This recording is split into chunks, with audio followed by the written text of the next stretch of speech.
Okay, so welcome to the Gouché Foundation webinar called The Next Generation Solution. We are creating a future where individual wealth and prosperity is achievable for all children. So if you are on, this includes your children. Thank you again for joining.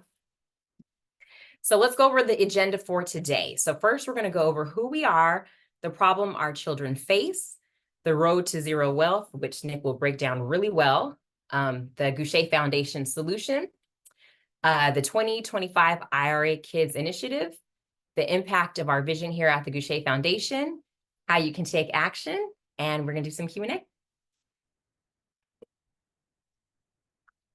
So first, let's start with who we are. The Gouché Foundation was founded in 2017.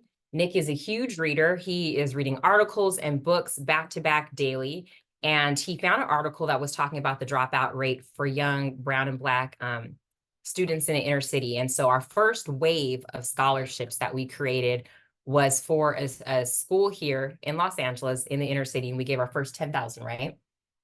And we started looking at more of the data, and we're like, okay, how do we support students that are going to college? And we thought, give them money because they need money for books, tuition, things like that. College is one of the ways to close the wealth gap. Many of you all have degrees, and we know that there is so much power in having that knowledge and education. We have, as you see, awarded 47 scholars through the Gouché Foundation. And on the right-hand side, you see $114,000. I shared on the last webinar that with our partnerships, it's actually a little bit more. So it's more like 120,000 plus that we've awarded and partnered with the Gouché Foundation. You can learn a lot about that if you go to our website and you go to the gouchefoundation.org and you check out the Who We Are section if you want to know more. Nick's going to talk about kind of why we shifted that mission and why we revamped it in a bit. And that's why you all are here today. I actually wanted to take a moment for a second, Tim, and if I can, give all glory to God. This is really important because ultimately what you see is a lot of that 114 came directly out of our bank account, essentially. And I think it's incredible because when God blesses you, it's for a reason, to bless other people. And so when I think about the impact of the fact that 7 years ago, we just had an idea, and, you know, when we'll go through our story so you guys know more who we are, but when God gives you an assignment and when God blesses you to bless others and see it all manifest in these kids' lives is incredible. So I'm thankful for that. Yeah, for sure. Definitely kind of glossed over that, but it's definitely been a journey. That's huge. That's huge. And we're definitely blessed to be blessed. And so we're glad that we can create this economy for our children and for the community. Absolutely. Thank you, Whit, for typing that in the chat so they can get more information.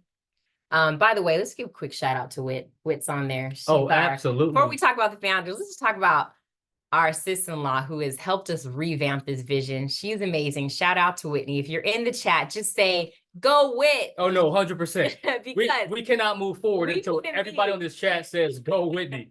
Yeah. Okay. Let's just do that real quick.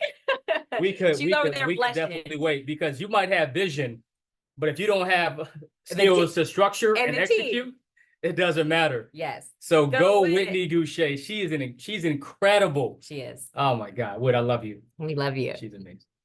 All right. So now it's time to talk about us, which is always a little, you know, who likes to talk about themselves? I don't know. Do you, Nick?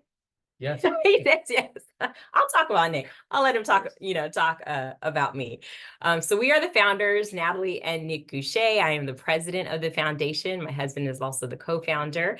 And before starting the foundation, he was in the mortgage industry, the top 1% of mortgage bankers in the United States. So we're just gonna clap it up for him real quick.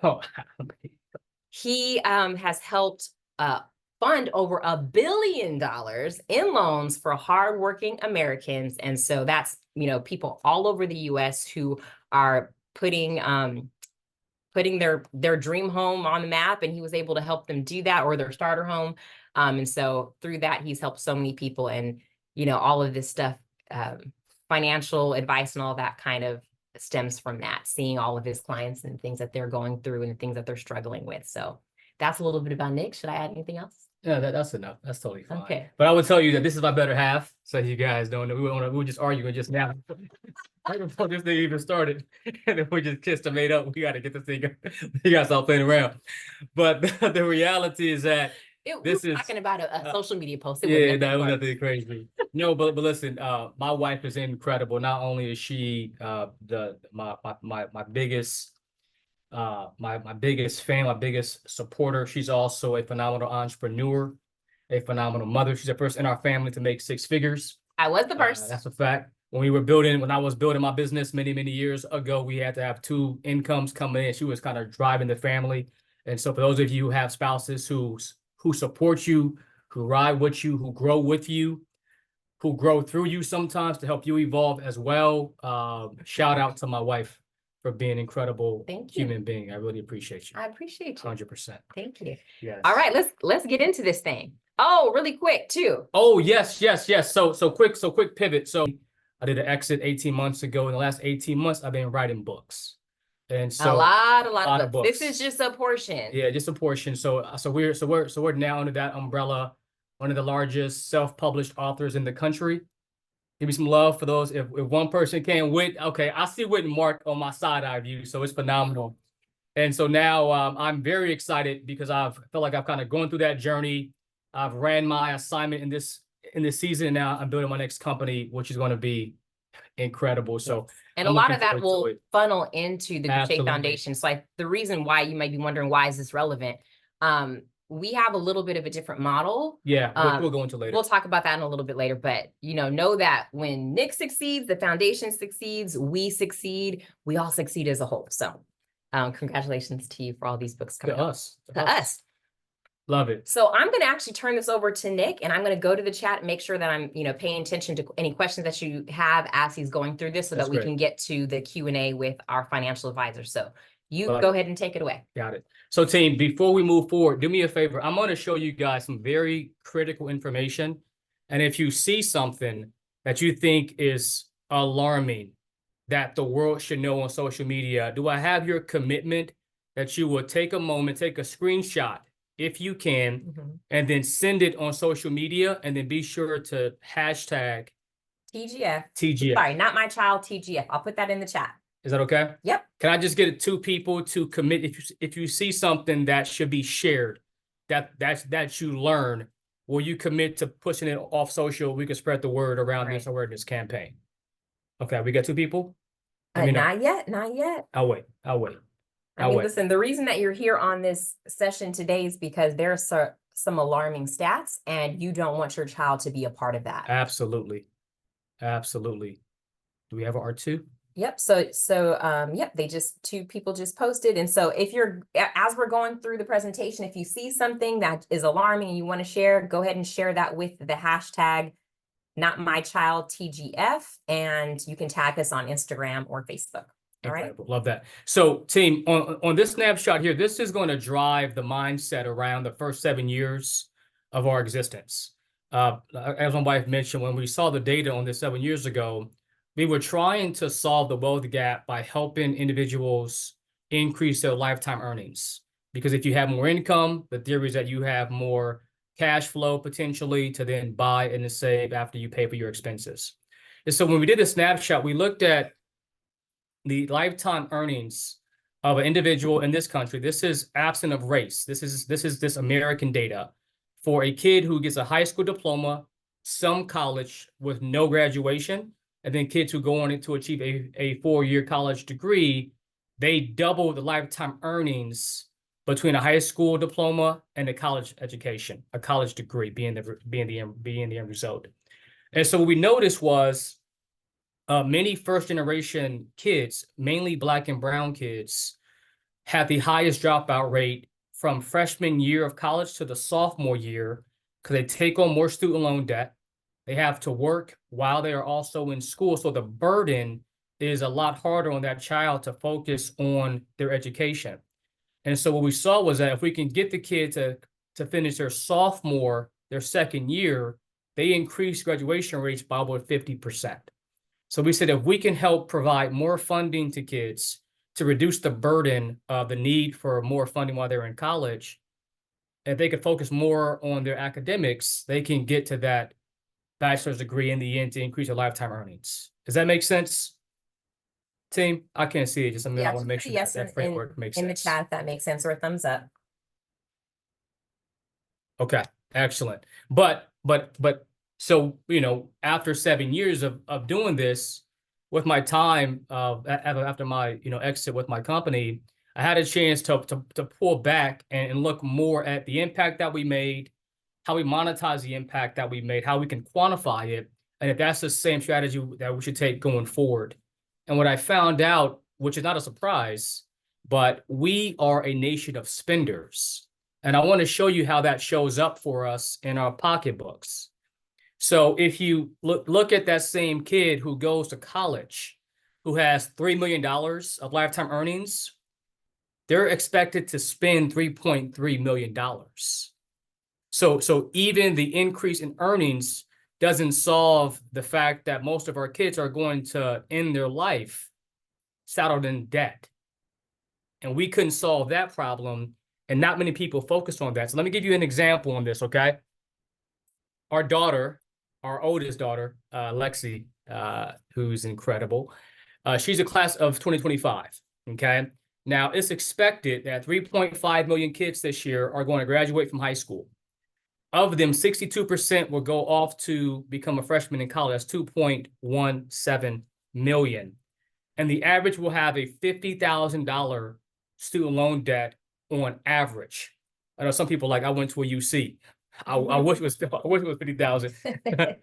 But the reality is that for many people, it's a whole lot more. So you think about that for a second. 2.1 million kids with 50 grand in student loan debt. By the time they turn 25, when they become an adult, they will begin life with $108 billion in negative net worth. I'm going to say it again, because you guys are going to see this come in May. People post about proms and the rental cars that we do through the proms and the chains and the suits and all the money we put in that moment. But the majority of those kids are going to start life in the hole $108 billion. Now, if somebody does not want that, please hashtag not my child TGF. Let me know I'm talking to somebody who's like, Nick, I appreciate that, but that will not be my child. Do I have one person? Yep, we do. Do I just have one? You got one. Okay, that's all I need. It's just one. Fantastic. So when we looked at that, we said, okay, we need to think about who's trying to focus on these problems. So think about this for a second. This was a really stark difference. So Pew Research did a study that asked parents, what's extremely important for you when thinking about your children? And 88% of parents say that preparing their kids to achieve financial freedom when they become adults is extremely important. Team, that's 88% say that is one of the most important things to them. But watch this. Only 7% of parents do anything to take action to make sure that happens. And that is the gap. There are parents who want to do it, are not doing it. That could be because not having the education, not knowing it's even an issue. I know most parents are trying to make sure we do all we can for our kids. I think many of it just comes down to that educational component where most people are not aware. So our mission going forward is to make people aware and then helping them get into the act. Does that make sense? We have 110. Remember, that's just one generation of kids going to high school alone. We haven't tapped into credit card debts or car loans or anything else in terms of lifestyle expenses. But the reality is this: we know that most people on this phone call have come from a household, my wife and I included, where the priority was get our kid to college. The thought was that if our kids can go to college and get a degree, that will be exactly what they need to ensure a good, well-lived, productive, successful, prosperous life. But that is changing at a very alarming rate, and most parents are not ready for that. So from our vantage point, what we did, we looked at this and we know this was there are 2.9 or so million nonprofits in the country. There's over 1 million who provide scholarship grants to kids going to college, but there are very few who are doing anything about the long-term future of our kids' future. That is our vision. That is our focus.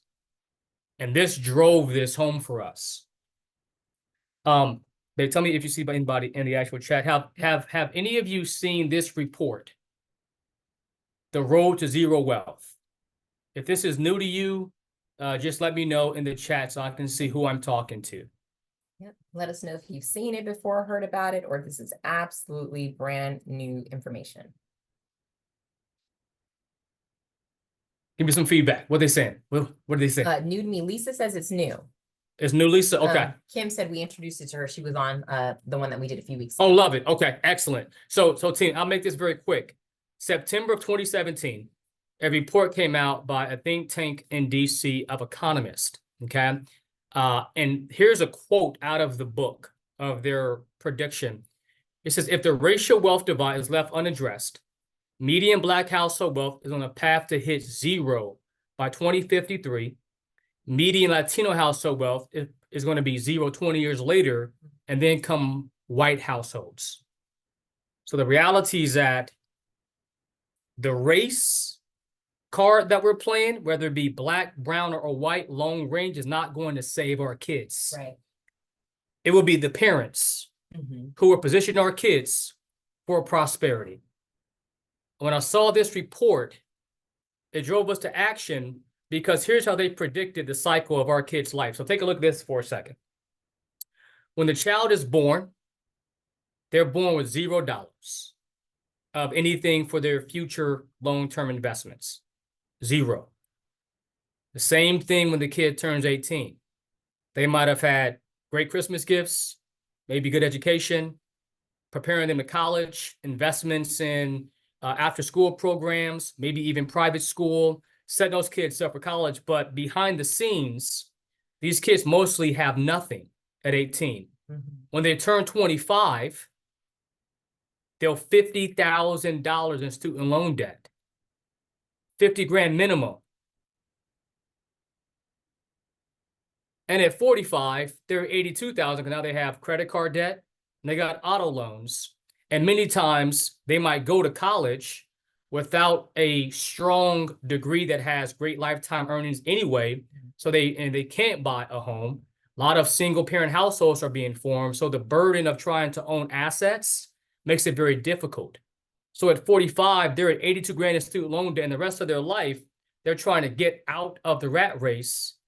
And at 65, a growing number of people get there with zero, dependent on the government, dependent on a pension, where today, right now, 85%, team, hear me for a second, 85% of employers in America no longer offer a pension. And most people don't invest enough in their own 401k and their self-directed retirement accounts. So we get to 75 with zero. These are the golden years where the life lived should be enjoyable, where now we have something to pass on to our grandkids. I know Dianette has 6 of them. Yeah. I mean, does this sound familiar? Like, if you're on this may even feel very similar to what you have experienced. So you went to college, you got into the debt, you try to find a job that was, paying you well enough, but you still don't quite feel like you're ahead. Some of you may be homeowners, some of you may not. The reality is this is not so far off for a lot of where many of us are right now or have been recently. So the fact that you're here to learn more about how you can change that for your children is huge, because they don't have to experience this in the ways that maybe we have. That's right. That's so good. By the way, for those of you on, how many of you, how much of this is sinking in? How many of this is really resonating deeply with you where you say, Nick, you know what? I know this is my child. Oh my God, this is new to me. Or even you're concerned about yourself because you might be 35 on this phone call, and you got 40 years left in life too. So it's like, hey, Nick, I need to plan for myself too. I mean, what are you doing about me? We're going to get to that too. But this is all the babies today. But I want to drive this point home because look at this for a second, team. In an article from Forbes, the fastest growing demographic in the workforce are people over the age of 75. People are working until their last day. This is the forecast from that book or that report 7 years ago.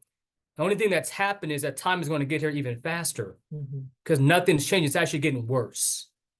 I mean, how many of us have gone to like the library or to the store or to a restaurant and you see a security guard who literally looks like they probably couldn't, you know, do anything if anything happened because they're 75 years old. That's right. I mean, I've been to so many places where I'm like, this person should not be working right now. That's right.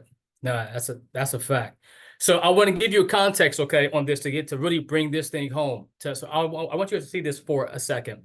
So we had a group of researchers look at, on average, what the average American parent spends from birth to 18 on their kids. Yeah, this is wild. So take a look at this for a second, right? So baby showers, this is birthdays from birth to 18. This is Christmas from birth to 18. Clothes, sweet 16 parties, graduation parties, eating out, electronics, junk foods and snacks, coffee, video games. Coffee is for yourself to keep up with these kids. Hello. Video games too. So the average parent roughly is going to spend somewhere around $212,000 per child by the time they turn 18. I'm talking to you as a parent on this phone call or like on this webinar right now, right? That's each parent. But look at it as a generation. Generation of parents are going to spend $618 billion. That's what the B. So our kids can enjoy these growing stages of life, but they'll have zero.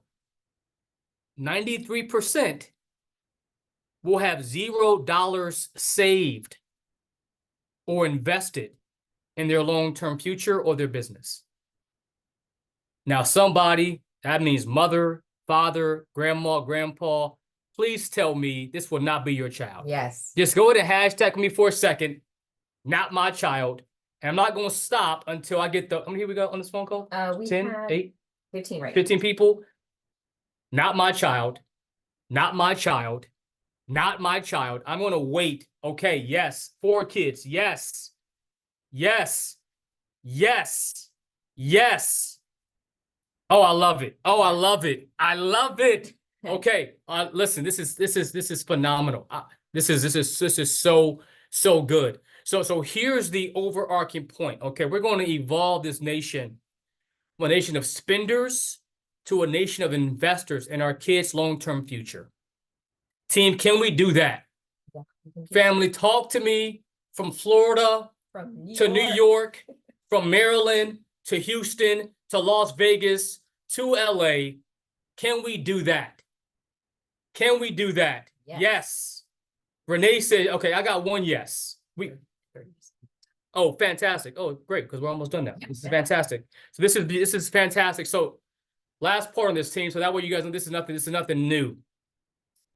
Our government is aware of this problem. Okay.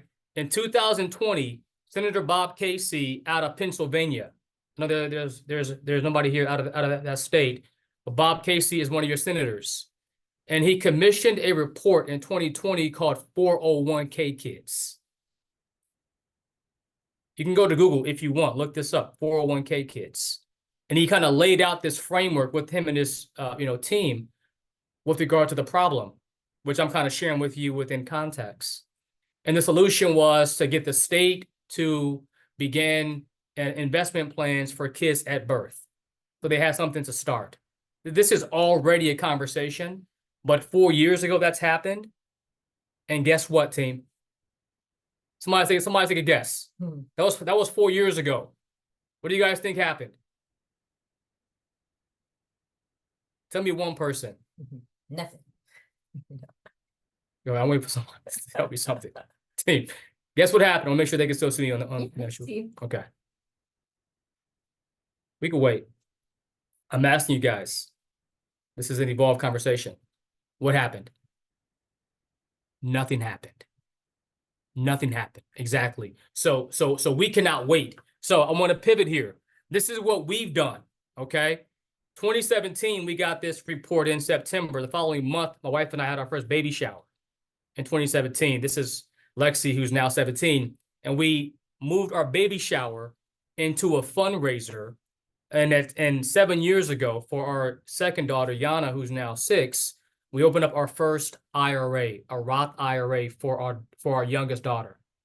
Here's what we did. We took that money, and every kid thereafter, which is my son Nicholas and Amara, we start saving $3 a day when they were first born. It's $108 a month. By the time they turn 5, each kid has $6,500. So what's the difference between our kids versus how we just framed America's kids? At birth, they still had 0, but at 5, we put aside for them $6,500, which is $3 a day. That's why the earlier you do it, the better. And watch through the magic of compound interest what's happened to this money as it grows, because interest grows on top of the principal. By 25, it was $36,000. By 35, it's $86,000. 45, $204,000. And by the time Yana turns 65, she'll have over $1 million from an investment that we made, in this case, 60 years ago, when this actually happens. That is the power of investing early into our kids' future. That's the vision going forward, is to help. This is the call. This is the call. We want to get 100 the next 12 months. I think it should be 10,000, but I'll start off with 100. We should get 100 parents. 100 parents. We can almost be there with 15 on the actual phone call right now to begin to take action and start setting up retirement accounts for our kids, which I'll give you details in the future after these next 2 slides. But take a look at this for a second. If 100 parents opened up IRAs for their kids, let's say at $1,000, and the average kid is 10 years old, by the time those kids turn 65, that initial investment will be over $11 million. I mean, is that incredible or what? An initial $1,000 for 100 kids is $11 million when they turn 65. I mean, is that incredible? Or that is so incredible. And this is the thing that we can do. The money's going to be spent. You're going to spend it some way on these kids, right, on our kids. It's better that we spend it on their futures. Invest it into the futures. Yes. Team, does that feel like that's something that we can do? I mean, considering all that we spend on the other stuff. I'm just saying, this is incredible. This is a problem that we, the people, can solve. This is a people-powered solution. Our kids don't need to wait on any government, anyone outside of us to help them solve the future that awaits them. Babe, what's the chat saying? I wish I could hear them. They're saying yes. No, I wish I could hear it. I can't really hear it. What are they saying? They're saying mind-blowing. Yes, yes, yes, yes. Yes, it does. Absolutely. Okay. I love it. I love it. So we're at the end now of this, okay? So there's just 2 things. If you're stationed, take a moment, please. There's a link in the chat. Just take 2 minutes. It's anonymous. Yep. And please complete the survey, so we have a better idea on who you are, where you are in terms of your own financial mapping, so we can know what needs that you guys might have as a group, so we can bring more value to the conversation. And remember, it's anonymous, and this information helps us create programs and, Q&A sessions and content that's going to serve you. And, also it allows us to get other great and amazing partners to help this mission go farther. So if you could just take a moment, do that anonymous survey. It'll take about 90 seconds. We will be so appreciative. Help us help you. Help us help us. This is a whole entire team. This is a national movement. This is going to be phenomenal. I could already feel the chains being broken right now. And I could already feel people feeling empowered. The beauty with problems is that when you know that they exist, you can solve them. Right. Let me say that to you guys again. The beauty with problems when you know they exist, you can solve them. It's hard to solve a problem that you are not aware that it exists. This is incredible. I already know on this phone call, we're going to get at least 7 views. Oh, I love it. I love it. I love it. Yeah, they're not playing. I'm going, promise you, I'm about to go work out after this. I'm freaking so freaking pumped because you can just feel like, I know that's why I wanted to ask the name, but let's say, you have you got a son named Aaron and he's 15 months old, and you look at that kid and you're like, I'm gonna do everything in the world I can to make sure this kid has a good life. I know many of us, our parents didn't set us up. They didn't know. They didn't know. By the way, I mean, look, even financial literacy, even finance itself is only, it just became a American product after World War II. We're gonna get these questions, okay? Okay. So we're gonna stop sharing. This is a great time to introduce a phenomenal man of God, a phenomenal leader. So go ahead and you can unmute yourself. A great professional. This guy. Known this guy for a long time. Long time, man. Love this guy. What I want to do is I want to introduce a phenomenal partner to us. This brother needs no introduction, but he is the director at Reintroduction. Reintroduction is a financial institution that's on a mission to combine both finance, family, and faith collectively to help us solve these problems at scale. And he has a national team who's ready, who's eager. He's in DC right now talking about how he can create more awareness, more products to be of service back to our community. So I would like to introduce none other than Mr. Mark Henderson. Mark, what's up, baby? How you doing, man? Yo, I'm so excited. I'm so pumped right now. Anytime I'm in a room with you, I was gonna say anytime I'm in a room, but now it's anytime I'm virtually in a room with you. It just excites me. You have so much passion and care for the community, and to be able to partner with you and the vision, and really to your point, not just the problem, but the strategy behind it and a tool that we can use to advance our community and advance our children is just, I'm honored to be a part of it. So yeah, man. Yeah, super excited. I love it. I love it. So we got about 15 minutes now, which is more than enough time. So what I want to do first, team, so for those of you who are on the actual call, the objective is our first initiative in the first, we'll say in 12 months, we want to get 100 parents to open a IRA, a Roth IRA for their kids. I know many of you have questions around it, so I want to solve that question inquiry and then move us into action. So I have a proposal for the group on the actual call. If we can provide you with some value on how to do it, to get started, how many of you will make a commitment now that we can refer you out? You can reach out to Mark and his team directly to take the next step. Can we get on this actual chat right now, if we can give you the answers that you need, how many of you are going to reach out to Mark and his team to move forward? I can see the chat, babe. So tell me what people are saying. I'm going to put his information there as well. Oh, we got some yeses. Yes, we will. I feel like Obama again. Yes, we can. Yes, we will. Oh my God. Yes, we can. Let's go. Like, oh wait, all over again. I'm gonna get a whole hope picture. It's gonna be fantastic. It's gonna be phenomenal. Oh my God. Okay. So we got yeses. Okay, great. So team, so Mark, so what we have right now, we have at least 7 people who are saying, Mark, if you can make sure we have answers that we need, we want to reach out to you for the next step, move into action, which is fantastic.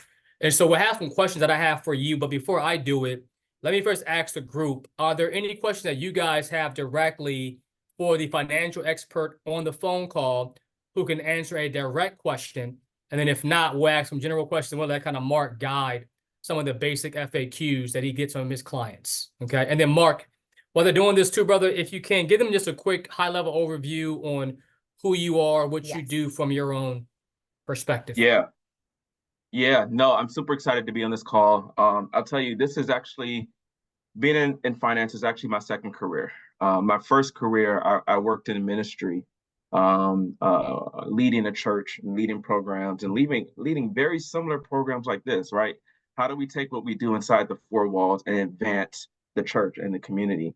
And what we saw that there wasn't a ton of solutions, right? And so I really felt called and led to be part of that solution. And so about 15 years ago, changed industries, got fully licensed as a financial advisor, went back to school to get my MBA, got a few designations.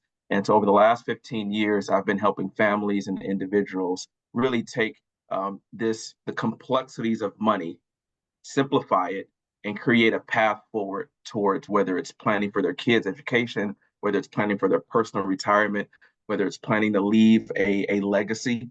And so having these conversations from A to Z, and super excited to partner with an organization called Thriving, who's been around for over a century doing this very thing. And so I am also a father, right? So as you talk about this, I'm super excited that not my daughter, not my little princess, I'll put her name out there, not my Mari, will for those yeah. So we've already set up accounts similar to what we're talking about for her because she's not going to yeah, she's not going to be a part of that statistic. So super excited to be here and be a resource. I love that. Okay, So great. So we have a questions? few questions. So someone is asking, actually make it to the beginning. So is there a list of accounts and people who can help us? Yes, Mark is our one of our preferred vendors because he's incredible and he has a heart for the community and knows what he's doing. Someone else is asking, are 529 plans only for college? If so, what other accounts can be used if they don't want to go to college? Yeah, so I think we talked about this in our strategy call, right? When we talk about the problem and we talk about what the solution we're trying to solve, there are a number of accounts that parents can set up, right, to advance and invest for their kids' future, right? So a 529 college savings plan is one of those accounts, right? I think it solves the immediate need of going to college, but I think the pressing need that we're talking about is the lifetime of our child, right? And so the 529 does not solve the longevity of that plan, but it is an account that you can set up. Love that. Great. Okay, so we have another question. Oh, it's a great question. It's a great question. So Renee says, my question is, how can you get a Roth IRA for a child? I thought it was only if you had a business. Great question. Really great questions. And so Roth IRA, really anyone can set up a Roth IRA. The only criteria is that you have earned income, right? Earned income is the only criteria. So some of you on this call may have a business, right? You can hire your child into your business, right? Some of you, instead of just giving an allowance, pay your kid to take out the trash, right? There are many ways that you can structure having your child be an employee of your family or an employee of your business. And so, no, Roth IRAs, a baby can have a Roth IRA. I was talking to Nick and Natalie about their situation. I said, take a few photos of your kids, put them on your website. It's marketing, pay them a fee, and now they have earned income, right? And so there are many strategies, and we can talk about your specific situation and how to ensure that your child meets the criteria of having earned income. Love that. Great. So go ahead, Nick. No. Is there anything else that people put up? I think, Mark, I think one question that people ask all the time is, so what's the difference between, let's say, a Roth IRA and a traditional IRA for 401k, and what makes the Roth IRA more beneficial in this conversation? Yeah, so a little bit of historical context. So an IRA, just for definition, is an individual retirement arrangement, right? That arrangement is with the IRS. And what you're telling the IRS is when you're going to pay taxes on the growth of that account, right? That's the arrangement. So the traditional IRA, which was established back in the 80s, says, I want to actually take a deduction on my taxes and I'll pay taxes later on all of this growth. Well, the Roth IRA has this great benefit is, well, I'll pay taxes now on the money and all of the growth that we've talked about, that $1.4 million, right, that we talked about will now be tax-free. So it becomes a great vehicle for growth for our children and even for ourselves, right? Wait. Hold on. I'm sorry. You said that I just glossed over it, huh? Go ahead. No, this is good. Well, you said tax-free? Tax-free. So let me explain what tax-free is, right? So we talked about starting with $3 a day, right? $108 a month. And by the age of 5, we're talking about $6,500. right? If that $6,500, and I don't have the numbers in front of me, grows to, I think it was 20,000 by a certain age, and then it grows to, 35,000 and 65,000, all of the growth over that period after $6,500, you will never have to pay taxes on that money as long as they use it for what we call qualified expenses, right? A qualified expense of retirement is age 59 and a half, right? So that's one criteria. This money has to sit until age 59 and a half. The second criteria is that you have to have the Roth IRA for 5 years, right? And we would have met that criteria if we hold it to age 65. If you meet those two criteria, what's 1.4 minus 6,500, Nick? What's that number? It's 1.39350, which means a lot of money that's tax free. A lot of money that you'll never have to pay taxes on. Well, one of the person, by the way, that is incredible. That is such a underdeveloped tool in the toolkit to help solve this problem, which is fantastic. One person, Mark, asked along the lines of, they said that their kid's a bit older. Is it too late to start? What do you say to that parent who's thinking about their kid might be 16 now? They're saying, is it too late to start? No, it's not too late. We're still starting early, right? Many of us are still talking about, although I've been in the industry 15 years, I didn't set up my first Roth IRA till about 16 years ago, right? So it's never to start, and that's the benefit of this. If we can get our kids set up anywhere between the age of 0 and 18, they're going to be far steps ahead of everyone in the country. So yeah, it's never too late to get started. Now here, this question's not in the chat, Mark, but someone asked it last week. Is savings the same thing? Because people think, oh, I'm saving money. Let's talk about the difference between it sitting in a savings account and then investing it into a Roth IRA. Yeah, no, I think, and Nick, you can quote me on the numbers that you use to calculate on that kind of illustration. But the main difference between savings and investing is when you save money, you're deciding to put it away, and you want to protect the principal. Your goal is just to ensure that that 6,500, as an example, will always be there. What you're exchanging is the potential for it growing, right? This idea of investing, this is what it was illustrating, is this power of compound interest. Is it money being invested? And specifically for this Roth IRA, part of our team is recommending that we're going to be aggressive and invested in the stock market, right? The S&P 500, the top 500 companies that are out there. If we're doing that over a long period of time, the average return is around 10%. That 10% year over year, not only on the principal, but the growth year over year, it's what allows it to go from 6,500 to 20,000 to 50,000 to 100,000 to the $1.4 million in the next 60 years. Now, if we were to leave that in a savings account, it'd be 6,500. And if we add the dollar, the power of inflation, that 6,500 may be worth 2,500. So, yeah, that's incredible. No, please. No, I was gonna say this is an investment that we're doing, right? This is not a savings account. We're committing to putting something away, but we're being strategic about investing this money for our kids' future. I love that. I know we got about 3 minutes left. Yeah. And so team, so question for the group, was this helpful? Was this beneficial? The fact is, wait, by the way, Mark, 15 people begin the phone call. They're still on the phone call. That is incredible. That is incredible. We're talking about IRAs and compound interest, and they like on a Saturday. Yeah, on a Saturday. Oh, that's so incredible. Wait, team, give me some feedback. Do you feel empowered that we can do something? Do you feel empowered that we can change the direction, the course of our kids' lives? Do you feel the power that what our parents did not do for us, we could do for our kids? Do you feel the power that collectively, if we decide to take action, our kids can look back and say, my mom, my dad, my grandma, they thought about me the same way that our ancestors thought about us. If we can pay that price forward, we can literally change the course of their lives for generations. Because guess what, Mark, if we do it for them, they do it for their grandkids.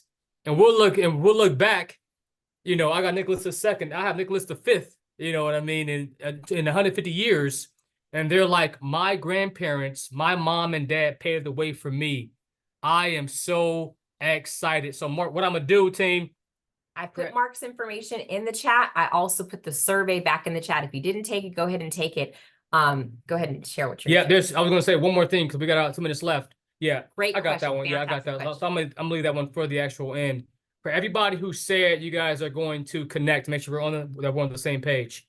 We're gonna go back in the actual chat. Are you guys okay? We're going to provide your contact to Mark and his team so they can do an outbound return phone call to you to talk more about your individual needs.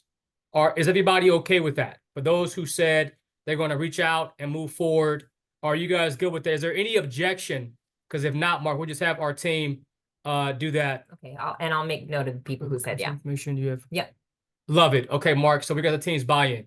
Fantastic. Mark, just reply back to the group. The question was, is there a minimum that the parent might need to start the account? This is good, y'all. $50. $50, people. $50. What? Okay, wait. You know what? Wait. You know what? Let's do it like this then. Do it like this then. Do this then. Mark, here's what I'm gonna do. The first 3 people who open up the actual account. Hold on now. Listen. TGF. Yes. Mark, for the first 3, we'll put in $100. Yes. What? So the first 3 open up the account, Mark. Let us know the names, and we'll provide. Oh, Kim Scott said, I'm serious. Kim, stop playing with me, Kim. Kim's second time. I'm serious. Okay, so Mark, we'll give you their contact. Let us know, open up the account, and we're in for $100 for the first 3. Yes. Let's do it. Guys, this is, are you pumped? No, I'm so excited. Come on, man. I'm like so freaking pumped right now. Okay, listen. Guys, it's 11:01 or 1:01 or 2:01 somewhere. Where you're at. I appreciate you guys for figuring this out with us. Oh, okay. D and Ed got 6 kids. Okay, D. I don't know. I got your first D. I got your first 3, D. I got your first 3. Mark, talk to me, Mark. We need some help. Talk to me, Mark. I know. I wish I could. No, it's all good. It's all good, brother. Mark, and listen, brother, I love you. I love you, your heart. Thank you so much. I love that God has taken you out of the church ministry into the financial ministry, but just still the same heart to impact people's lives. So Whit, was this good, Whit? Whit, talk to me, Whit. Whit's like, I'm tapped. I'm all in. I'm pumped. I'm like, can I open an account? Someone asked a great question. They said, can they open it for themselves too? Yes. Oh, absolutely. Get with me. Absolutely. All of that. 100%. Turn your cameras on. We just want to say hi to everyone if you are on. Oh, yeah. We don't care what you look like. We know you're probably at home with kids. And no, I care. I'm a judge you. If there's a bonnet on here, I'm gonna judge you. Okay. Stop. Anybody else? I'm gonna see your face. Let me see DNA's face. What's up, D? Oh, you know, hey, DNA got her hair done. She's like, oh, you gonna see me? I see you, DNA. You guys look great. Hey, Lily. Oh, with the baby. Miss Barnes, how are you? Miss Lyons, oh, phenomenal. Hey, Kim. Oh, hey, Kim. Oh, my goodness. Hey, Mia. Listen, guys, we're going to change the freaking world. We're going to do this. I love this. Yes. All right, guys. Okay. Have a great Saturday. Yes. We all good? We're going to send a follow-up email. Man. Yes. We're going to send a follow-up email to everyone with everything we talked about today, with Mark's information, with the form, and some new initiatives and things we're coming out with. We're so grateful for you today. Have an amazing Saturday. You all truly are the creme de la creme of parents and grandparents to show up on a Saturday for your children and the people you love. You're amazing. We can't wait to support you. Oh, my God. Mark, are you ready, Mark? Come on, my God. We're just getting started, dog. It sounds like I need to take. I love it, man. Love y'all. Have a good one. Have a good day. Thank you. All right. Bye-bye.